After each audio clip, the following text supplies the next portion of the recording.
Olunaku lwaleero abaana b'ekibiina ekyomusanvu batandise ebigezo byaibwe. Era kati basabire ekibumba abagemereko babikole bulungi babimalirize. Olunaku lwa Monday mba ndidya n'omusawo okuva mba musawo organic hub. Era ng'abaana byabatuleeteire ndina Kagolo Lydia yena tweyandulire tubone biki byatuleeteire olunaku olwaleero. Science okubalaba mwenna abatuuliriza n'abatulaba. Amanya Dr. Sengendo Ronald Mayambala okuva mu Sawa Health Products Uganda Limited. Tubaagala nnyo era babatumidde bitukola nabo twagala okulaba nga buli muntu abeera mulamu ate nga ne ssente ayina mu nsawo, kubanga tosobola kubeera mulamu nga oyina ssente nga nga oli mulwadde nga ate olina ssente. Omuntu abeera ne ssente ate nga mulwadde kitegeeza obulamu bwe tebuba perfect. Osobola okuba ne ssente nga n'obulamu buli bulungi, ate abalala abeera n'obulamu naye nga talina ssente, oyo naye abeera mulwadde. N'olwekyo tulaba amagezi ki ge tuyinza okusala okulaba nga abantu baffe babeera balamu, ffenna tusobole okweyagalira mu Uganda yaffe eno ne mu nsi yonna okutwaliza awamu. Yes. Buti musawo leero otuleeteireyo ki? Olwaleero era ebintu nga bw'obiraba nze tulina ebintu bingi nnyo, naye nga bwe nzize njogera ku bintu ng'eddagala ly'amannyo, abantu abalina ekizibu ky'amannyo nti obadde osenya amannyo nga ofuna obuzibu, amannyo gakuluma, tolya binnyogoga, tolya byokya, eryo eddagala tulirina. Akantu kaffe kano osenyesa busenyesa n'obeera ng'obeera bulungi. Abakyala mwenna abalina sikiini nabagamba nti sikiini nga ziraga obukadde, sikiini nga toyagala ekaddiwe, kano ka anti-aging cream twabakala akantu ako kasobole okukola ki? Okubayamba. Abantu bonna abali eyo onaabisa ki? Osabbuuni gw'onaabisa yayoza engoye oyonoona olususulu. Twakugamba tukuleeteddeyo kasabbuuni akali organic nga kalimu fats eziyamba olususu okukola omuzigo gwe tuyita collagen fat, olususu ne lubeera nga lunyirira, omuntu n'otobeera na buzibu bwonna. Naye ekyenjawulo ekiri mu sabbuuni waffe ono nti ye ate alimu akawowo akagoba ensiri. Bw'omunaabisa ofuna ebintu bibiri, ofuna olususu okuterezebwa obulungi nnyo, ate ne akawowo kali akalimu ne kagoba ensiri, omuntu n'otulwala musujja. Essente z'obadde osaasaanya mu malwaliro mu baana badda ku masomero, abamu balemereddwa okukola ebigezo olwaleero balwadde ba musujja. N'olwekyo tukugamba nti singa onoobanga omwana wo muwadde kasabbuuni kano, ojja kubeera nga amaka ago gataasizza n'essente zo zennyini ozitaasizza. Kye nabagambye nti omuntu oteekwa okuba nga olina obulamu nga n'essente okola ki? Ng'olina. Kubanga bw'onoobanga oli mulwadde, ssente zonna zigenda mu ki? Mu kwijjanjaba. N'olwekyo omuntu naabisa kasabbuuni ako omale weesiige nakano akazigo kali organic herbal, abaana n'abakulu bonna beesiiga. Gw'alina special case nga ya lususu ojja kukozesa cream. Kubanga just kwerabirira lususu na kwekuuma ng'oli mulamu, kozesa ebintu ebyo nga bw'obiraba bijja kukola ki? Kuyamba. Ekirala nti tuyinawo kye tuyita feminine wash. Abakyala mwenna abali eyo infections ziri waggulu nnyo. Ffe ng'abasawo tukimanyi 75% abakyala bonna balina infection. Abamu bakimanyi, abamu tebakimanyi. Naye twateekawo enkola eno ey'okwetaasa ng'onaabisa bunaabisa akantu kano ne kabalansinga vaginal pH, omukyala n'atafuna infection. Ne bw'oba ogenze ku toilet enkyafu weekanga ng'obukuumi bwo weebuli obumala okusobola okwetaasa infections. Ate ne bw'ebanga yakkwatadde emyaka mingi, kano akantu kajja kukuyamba okugikiriyalinga nga tukozesa enkola yaffe ya dot system. Feminine wash oba musawo feminine wash ye yekka asobola okuyamba omukyala ku mulembe guno. Tuli ku mulembe guli modern, toys akutuulako.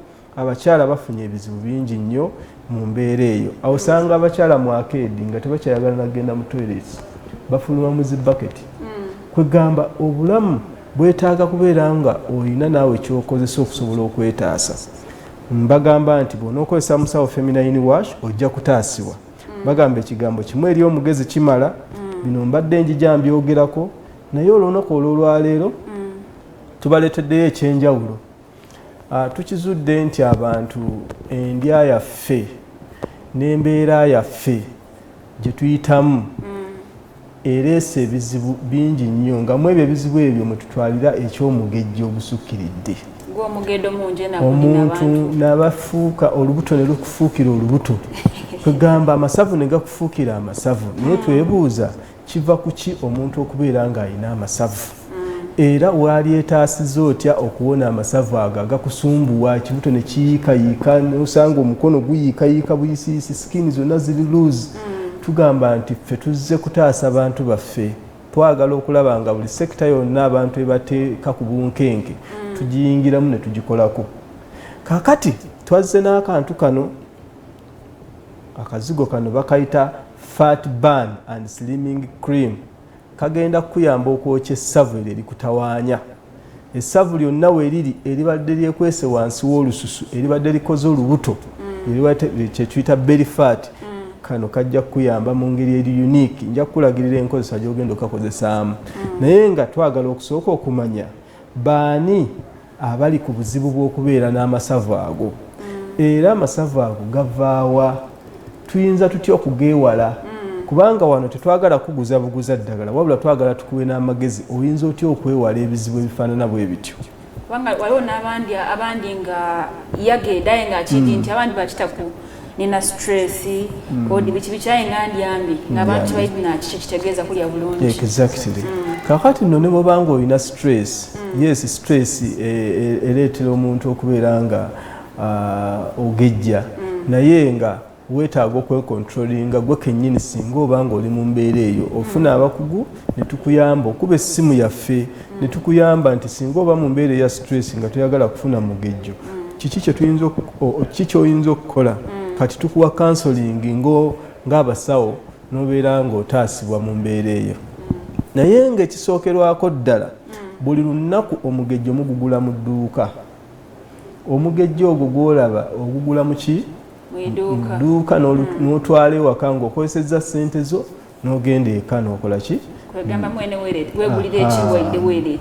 ekirala nti abantu abamu tebamanyi kye bayita kulya bulungi akimanyi okulya obulungi kwe kulya ennyama kwe kulya tebamanyi kye bayita kulya bulungi tusobola okuyamba gwe ne tukuwa pulaani y'okulyako singa obanga ekizibu ekyo kyakufuukira dde ekizibu tusobola okukuwa pulaani enteeketeeka obulungi ng'ate ebintu biri available osobola obisanga mu mbeera ye eya bulijjo nga tebikaluubiriza bulamu abantu bagenze ne babagamba tolya kino tolya kino tolya kino newesanga nga almost byonna bikoze eki tabirya nogamba agenda kubeerawo atya n'olwekyo tugezaako okulaba nti abantu baffe tubateekerawo enkola esingira ddala okubeera ennyangu n'ayambibwa okusookera ddala naalyagadde mbabuulireko ebintu bingi nnyo ebisobola okubeera nga bikutiisa naawe nti bye bireeta omugejjo omuntu agejja atya era amasavu ge tulya gavaawa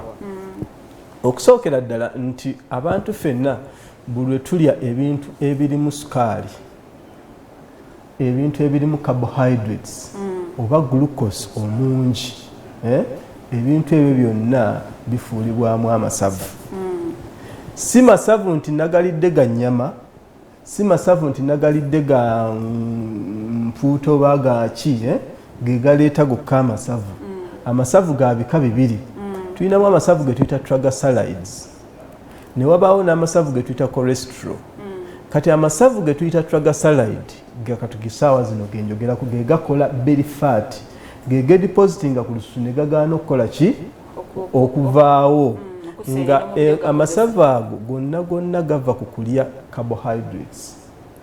carbohydrates emmere ewa amaanyi n'emmere erimu sukaali omungi nti bw'obanga olidde emmere eyo waalibadde olugirya bwoti ogikozesa nebeera nga egenda neyokyebwa mu binywa naye bwebanga emmere eyo ogiridde nga teyokyeddwa oba nga tekoleddwako oba nga tekozeseddwa emmere eyo eterekebwa in form of amasavu omubiri gugifuulamu essavu lye tuyita triglyceride kati essavu eryo lerigenda lyekweka wansi w'olususu lyerigenda lyekweka buli awali gaapu lyagala okubeera nga lyenyigiriza essavu eryo nerikola olubuto olunene nerikola omubiri oguli awo muki oguyiikayiika kati essavu eryo okulyewala oteeka okuba nga oyina pulaani y'ebyokulya ebitaliimu carbohydrates mungi oba nga tebisukka kyetuyita RDA oba kyetuyita recommended daily allowance ey'ebintu by'olina okukola ki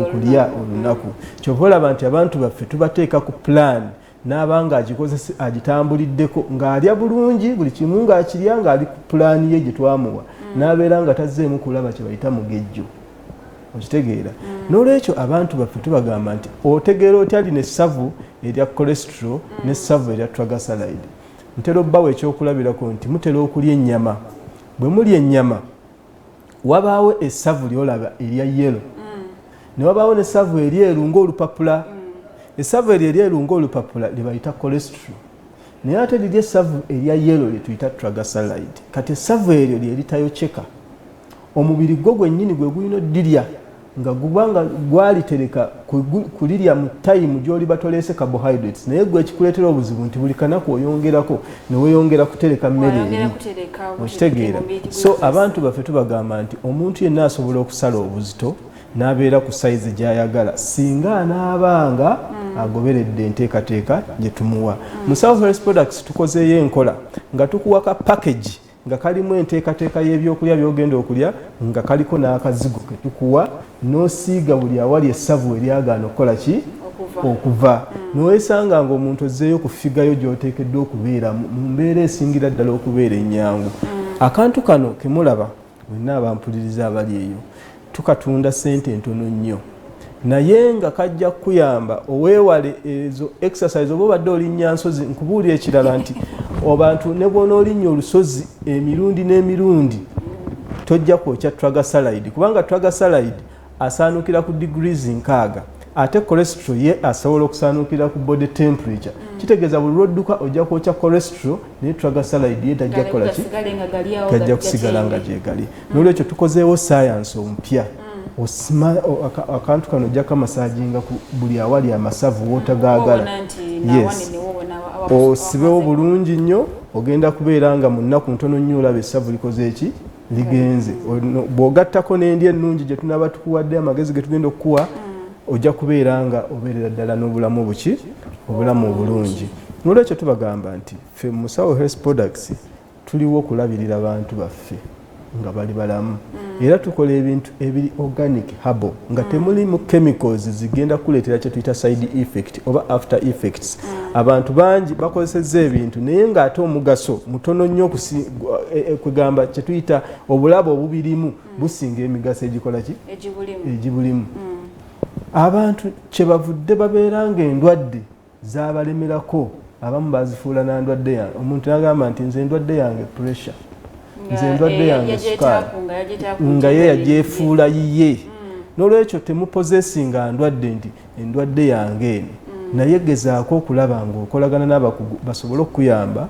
osobole okubeera nga ogobe endwadde n'olwekyo gwe atawaanyizibwa n'omugejjo nja kukuwayo enkola emu osobola okubeera nga okyusa endyayo mu byolya n'otandika okulya emmere kati mu butonotono si kulya ate nnyo kisusse amatooke malungi nnyo singa obeera ku pulaani ya kusala buzito onywa ku yogati onywa berries ezo olye ku bintu nga green tea omunyweko obeere nga omunywa nga taliimu sukaali n'ensigo emmere y'ensigo okugeza ng'ebinyeebwa simusiimu alimu amasavu amalungi agali nakyo ate nga it is cholesterol not triglyceride okitegeera kati bw'olya ebintu ng'ebyo ojja kuyambibwako nti okufuna amasavu amalungi ojjemu gali amabi normally amasavu ga mugaso eri omubiri gwaffe kubanga gegakuyamba okuba n'ebbugumu gegakuyamba obutanyogoga gegakuyamba kwegamba n'omubiri gugeetaaga galinga amafuta ga muki ga mubiri naye ate waliwo amabi ne wabaawo n'amaki n'amalungi n'olwekyo tukulaga nti kiki ky'oyinza okukozesa n'osobola okubeera obuki obulungi n'olwekyo kwe tukugamba munaffe ali eyo obadde olya nnyo nnyo sukaali mukendeeze bw'ayagala okusala obuzito olya nnyo emigaati emyeru white bread gikendeeze gwe abadde alya kande abadde alya nnyo anywa nnyo soda ali so concentrated in sugars alimu sukaali ali so concentrated ajja kutawaanya nnyo ebintu ng'eŋŋano ebiva mu ŋŋano pastries zonna zikendeeze abantu abanywa nnyo bbiya mu mukendeeze n'abantu abalya ennyo ebintu nga ice cream musobola obikendeeza singa oba nga oli munene ng'oyagala kukendeeza buki buzito.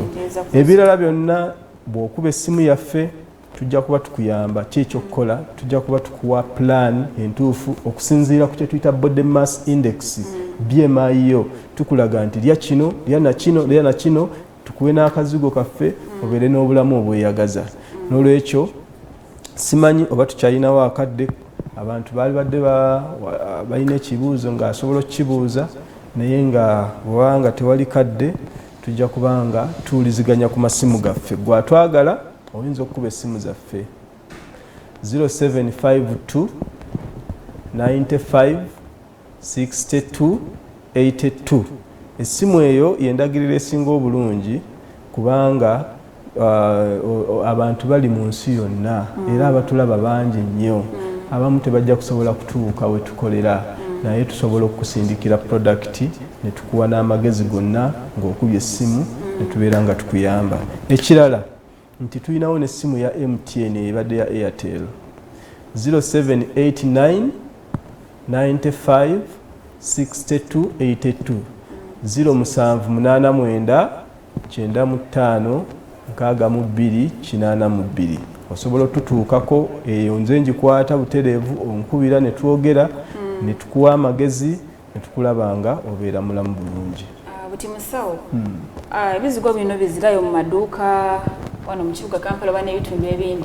Gwali eyampuliriza ebizigo naddala bino byonna bino tubitadde mu maduuka ne ma supermarkets. Gwe genda obuuze ekizigo kya Musawo Organic.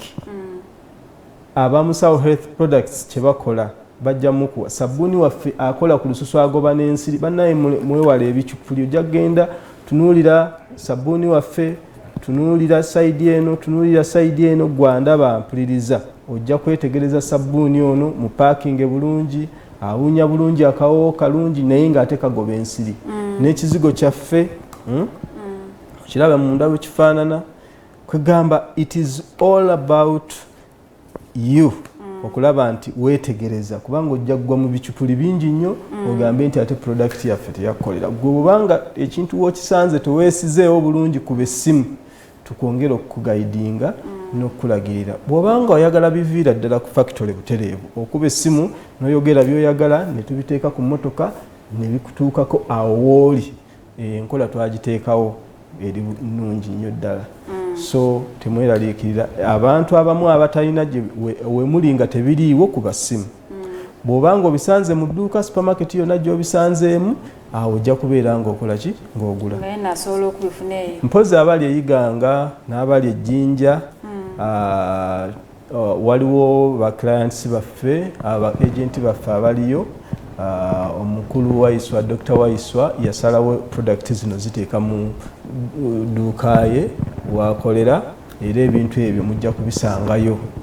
Obanga obyetaaze tuukayo. Batakiina kyenjogeddeko wano era mujja kukuba essimu tubiteekeyo. Ekira tulina edduuka eddala liri Jjinja, omukyala Sara Musiime yabeeramu. So ajja kubeera nga naye akuwa, ojja kunkubirako nkuwa ennamba y'essimu osobola okubeera nga mukwatagana gwali Ejjinja n'ali eyiganga. Bairemu ku namba y'essimu eyo gye bayinza okufunirako nga balina ebintu bye bali kwenda. Bw'obanga olina ebintu by'oyagala okwetaaga, obanga olina obuyambi bwonna bw'oyagala, kuba essimu yange 0752 95 62 82 oba kanjiddemu mu Luganda 0752 95 62 82.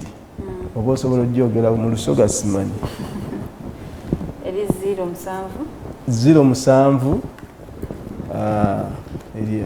eri 07 52 95 62 82. Eyindi eri 0789 95 62 82. Era ne namba kosobola ofunira Musawo bw'obanga olina ekintu kyonna ku bino ebiri wano byayogereku ekibanga kisobola okukolera omukubiraku. Bw'obanga oli walaba abikuteera ku motoka byakutuukako. Bw'oba oli kumpi wano eno osobola okujja mu supermarket oba ku maduuka gonna gonna agatunda ebizigo, oyidda kubanga osobola ofuna products da Musawo Herbal Organic.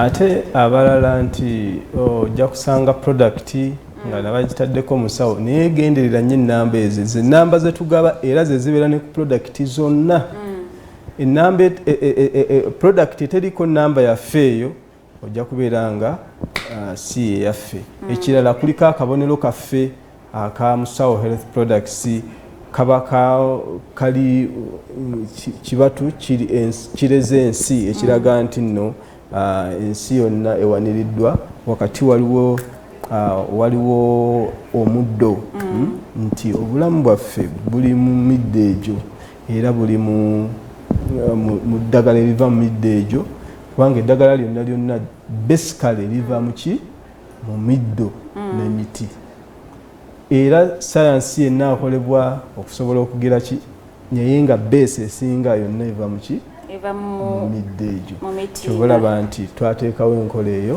ey'okulaba nti akabonero kaffe kafaanana bwe katyo nsanyuse nnyo okubeera nga munkyaliza Bababa TV mwebale okubeera nga mwagala abantu baffe okubeera abalamu tujja kubeera nga tukomawo buli lumu twagala okusobola okulaba nga tutuusa message ku bantu baffe abantu mwenna ng'olina obulwadde bwa infection ekyo twakimala abantu abalina obuzibu bw'amannyo ekyo twakimala abantu abaagala okusala obuzito nga amasavu gakufuukira ekizibu ekyo ekizibu kiri sorted abantu abalina mugaba abalina enkovu ku skinning eyiikayiika ekoze enkanyanya eddagala weeriri n'olwekyo toddamu kwekaanya abantu abalina ebizibu ng'ensiri nnyingi nnyo ewamu omusujja gukufuukidde omusujja naabisa sabbuuni sente ozisaving ezikole ebirala ezibadde zigula eddagala ly'omusujja n'olwekyo bannange bagamba ekigambo kimu eri omugezi kimala nsaba Katonda abankuumire abawe okumanya n'okutegeera musobole okubeera abalamu mwebeereremu mubeere mu Uganda ennungi mubeere bulungi tweyanziza ino musawo ebyo olunaku olwaleero n'ebyo iwaliyo ng'olina otawaanizibwa omugeedo oba okuyiikayikako olususu eddagala liri wane wa musawo Herbal Organic mukubire bwa isimu bw'oba ng'oli wala asobola okubikutera ku motoka byakutuukaku bw'oba ng'oli wano mu kibuga Kampala kibuga Idinda osobola okujja mu masupermarkets oba mu maduuka gatunda ebizigo osobola okuba ng'ofuna musawo Herbal Organic bikutaase ku mugeedo ogutawaanya ensiri edikubonyaabonya oguleka sabbuuni ako n'okuma olususulo nga lukaali luto okozesa ekkazigo ka musawo olunaku olwaleero nebyo bye tubalina by'olunaku olwaleero katubasibulire wano Kyabazinga wa Busoga Fumvwa.